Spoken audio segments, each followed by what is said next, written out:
apple a day came about obviously over several months of whittling down food on how little I could eat each day. And if I managed to get through a day on, say, some fruit salad for breakfast, a yogurt for lunch, and a prawn for dinner, because I managed to hide the rest or whatever I did with it, then the next day would be about, okay, well, let's take out the yogurt. And then it would be, okay, if I take out the prawn and just left with the fruit salad, and over time you'd slowly whittle it down, and it got to the point where I was an apple a day. Anorexia, it was all I had. It was the one thing I could challenge. It's like, you've done it one apple, let's see if we can cut that down to a half. It's like, you've done a half Ironman, let's see if we can do a full.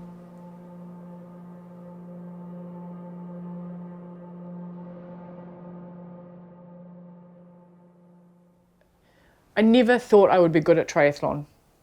Never ever thought I could get to Kona, which is the top of the sport, and never ever thought I could win a race. I thought that I was just loved it so much that I would just keep doing it. And then I remember getting my Kona spot, and it was just like, I'm not sure just what happened here, like how. Yeah, I mean, Nikki, from the first day we met, I thought it's obviously someone who's pretty determined, and she'll probably tell you otherwise, but I actually thought from an early stage in our association that she was going to be good. You know, it wasn't hard to put on a path and direct it to achieve a result. You know, once she knew that I actually can go fast, and I can go fast for a long time, it was like, all right, let's pick this race, let's target this event. People, yeah, I have people messaging me now, how do you get so fast at running? It's like, I actually don't know. It's just, you follow the plan, you tick the box, and don't run before you can walk. The sport does reward patience, because, like I said, I never went into a race going, this is the race I'm going to go to Kona, because you just can't. You know, I thought she was amazing even before I really knew her. But her hard work and dedication on the inside is yeah, it blows me away what she can put herself through, and that directly transfers into the results that she gets in, you know, Ironman and every event she puts her heart and soul into. She'll do an extra gym session, she'll do more stretching. You know, it's a hobby for me. I love Ironman, I love the training, but for her it's an absolute, you know, passion. So. We start a lot of training together, we don't always finish together. What we're throwing at her with sport doesn't even pale in comparison to what she's experienced in getting her life back to, back to a healthy state.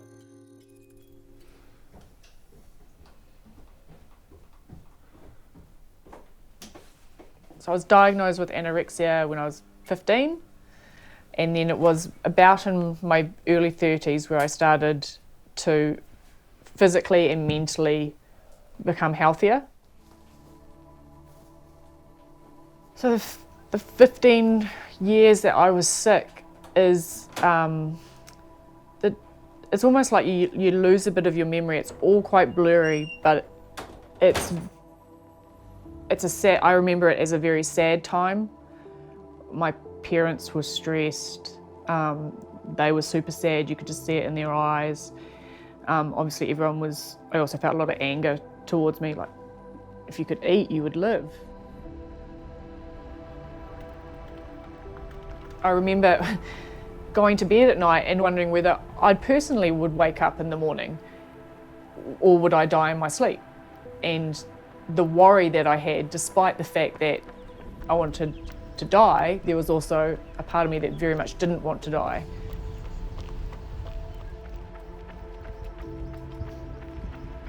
The only way I can describe it is like having that negative monkey on your shoulder 24/7 telling you how horrible you are, how bad a person you are, how you don't live up to people's expectations.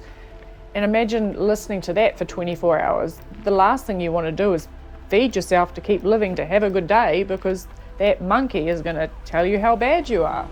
the next day, as soon as you wake up.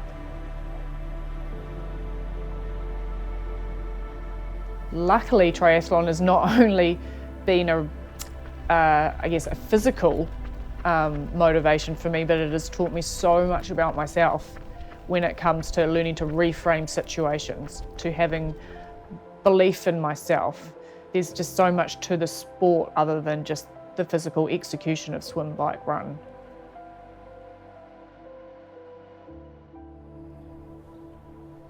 What she's gone through to get through that phase of her life to where she is now is such a massive change that I don't think I need to go back and say, hey, 10, 15 years ago, look where you were. But I admire and I'm often in awe of where she was in some of those really difficult days and where she is now. When I saw her on the podium in Kona, and I thought, crikey, that's someone who's really made a massive change in life and come through some real struggles. I didn't even know if Nikki realises how big a deal that performance was, but I looked at that race and thought that's one of the best performances I think I've seen anyone do.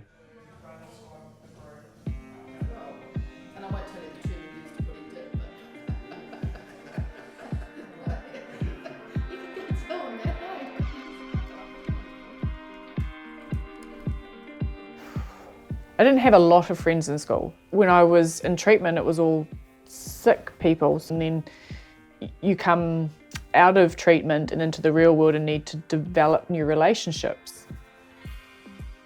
There is that sense of wanting to belong to something and wanting to feel valued by others, and I guess that's what joining a coaching group through triathlon gave me. Okay. Jog back, we'll go across to the lights over in the corner there. So yeah, when I started at the gym after going through treatment, and these group of people also went at the same time, and I would watch them for ages and then slowly started kind of edging my way physically more towards them, and then started asking questions. Hey, what are you doing? It looks really interesting. Oh, we're doing some exercises for our running. We do triathlon. And then I actually don't know how it progressed from there, but all I remember is next minute I was swimming with them, and then I was running with them, and then like I said, I really don't know how it progressed, but next minute I'm finding myself doing a race with them. The early days of triathlon wasn't necessarily the hardest because it was new and it was exciting. It was almost like you wore tiredness with a badge. Like, I am so tired from my Ironman training that I did this weekend. And people, oh, what did you do? And you're like, oh, you'll never guess. I was training with a group of guys, and they would wait for me at the top of the hill, and then they'll get on their bikes and I'd never get a rest and would keep going. And then the funny thing is now that my greatest achievement is I'm now getting to the top of the hills, having a cup of tea at the top while I wait for the boys to come up. The tables have turned, and now it's about how powerful I can be rather than how much I weigh.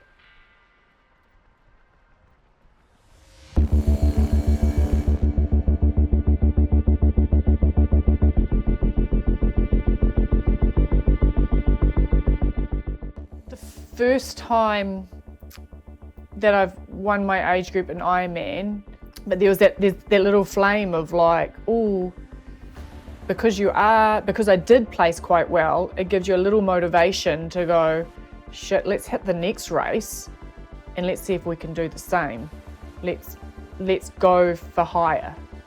But it's taken 5 years or 5 races of executing great places to get to that point of me going, okay, yep, you're talking about winning an age group, maybe I should start talking about that too. Cheers. Emotional race. We're already going through, Aaron. Under 30s. I still get caught up in when we get closer to a race, that's when the doubts just come flooding in. I start looking at my competitors, I start looking at, I feel fat now because I'm eating more and not training. And then I'll go onto Strava and I'll see someone else's run. I'm like, oh, she's amazing. They're like, I'm going to be awful. And then I'll go onto Instagram and where we see the highlight reel of everyone's life. And I'm like, oh, they're going to be amazing. Everyone's going to be laughing at me as I come across the line going, what happened to her?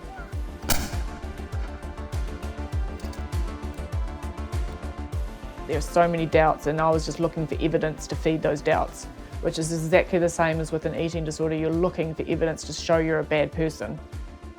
So stop looking for it, because it's not going to lead you to a good place. The journey of recovery is learning other ways to deal with situations instead of hurting yourself.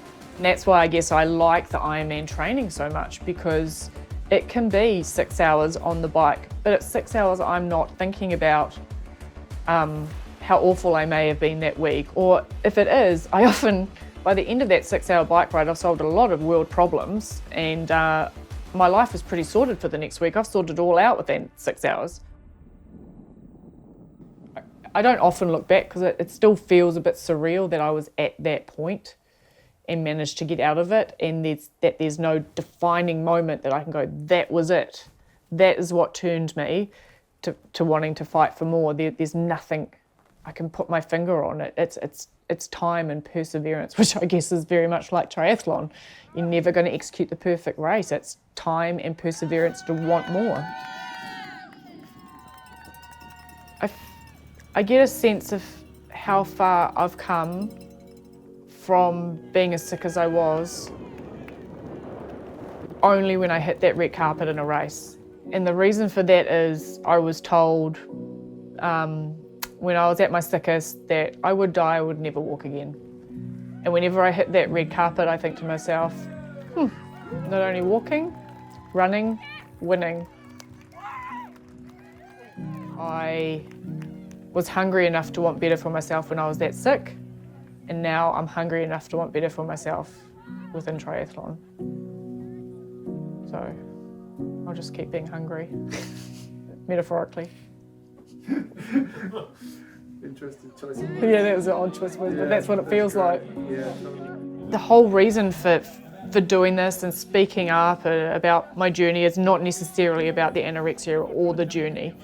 For me, it's about demonstrating to people, not just telling, but demonstrating to people that despite the odds, despite the negative voice you may hear either of yourself or that other people put on you, if you really want something and have that little spark inside you, that it's worth fighting for, and you can overcome odds, you can do something you didn't think was possible, and it's about doing what you need to do to be a better you. And for me, that is something I challenge every day.